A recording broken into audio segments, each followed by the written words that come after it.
The world you know no longer exists. Your family, friends, and neighbors are gone. Outside, horrific zombie-like creatures roam the streets. And if you breathe in their spores, you're one of them. And if that wasn't bad enough, human factions have formed that want you dead. Or worse. Luckily it's just a fictional universe of the popular game and now TV show The Last of Us, and this could never happen. Right? Right? Could a scenario like this happen one day? What if you became infected? And how would you survive in this new world? Cordyceps are fungi that can take control of insects and turn them into zombies. It happens when a spore lands on the insect and takes root in its muscles. The spores then control the insect and move it to a new location where it can reproduce. The insect dies, more get infected, and the cycle continues. And in The Last of Us, these cordyceps can infect humans, producing mushroom-headed monstrosities known as clickers. Oh, and you also have supplies like food and water running at an all-time low, not to mention a complete societal collapse. So, how are you going to get through this? If we lived in a world where airborne spores could infect us, cities would become the most dangerous places you can be. Have a gas mask handy because subway tunnels, underground pathways, and sewer systems would quickly become a breeding ground for the infected. Those in rural areas or small towns would have the best chance, as they'd be further from ground zero and able to respond to protect themselves. And this assumes the way to get infected is through spores, but even if it is tendrils like we see in the show, the same rules would apply.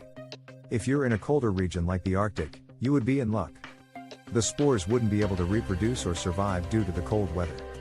Here is where you would have the best chance of re-establishing a civilization. However, your only enemy in this world wouldn't just be the fungus. In the lawless world of The Last of Us, other human beings cannot be trusted blindly. Scavengers and raiders could be waiting to take advantage of you to steal your resources. And your golf clubs. Survivors would be forced to establish some form of communications network to find each other, as our best chance of fighting off a horde of infected, as well as gathering food and resources, is to form groups. Small, fortified villages may be erected over time, resembling some form of civilization, but it would never be as it was. And this is assuming you made it this far without getting infected. But what if you did happen to breathe in those spores? Hate to break it to you, but you're not going to be immune like Ellie in this scenario. It's likely that as the fungus attacks your body, you'd begin to feel some symptoms you've probably felt before. A fever, abdominal pain, weakness, and vomiting are all possible consequences. You might also notice yourself getting depressed, as the cordyceps could affect your dopamine levels. As time goes on, the fungus would start to take over your nervous system. But it wouldn't happen in a matter of hours. Since you're a lot bigger than an insect, it would take months for the cordyceps to fully take over. As this is happening, the fungus would grow throughout your arms and legs. When it spreads far enough in your body, it can gain control over you, slowly moving your limbs according to its own will. You could do your best to fight it off, but once it's inside of you, there's really nothing you can do. Your brain would still be running, but you wouldn't have control over what you do with it. After all, the cordyceps' primary purpose is to spread as much as it can. And to do that, it would trap you inside an enclosed area so it can grow, spread through, and release more of its spores, hoping to infect others. After a couple of weeks, you would die in that spot. Like The Last of Us Shambler. Ugh. I hate that thing. And now that you're dead, the cordyceps fungus can continue to spread, turning you into what's known as a fruiting body. This is when spores and fungi would start to come out of you. They'd come out from everywhere that doesn't have any hard bone blocking its way. And the longer you stay this way, the more you'll become a spore-generating monstrosity.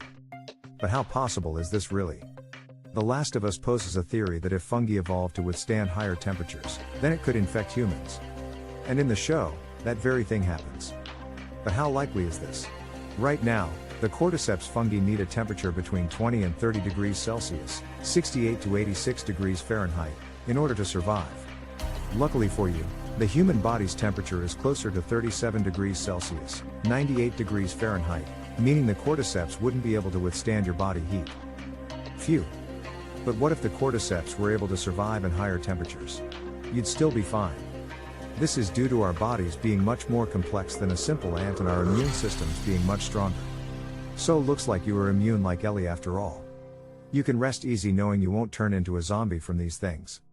But what if, instead of you turning into one, there was a full-on zombie apocalypse?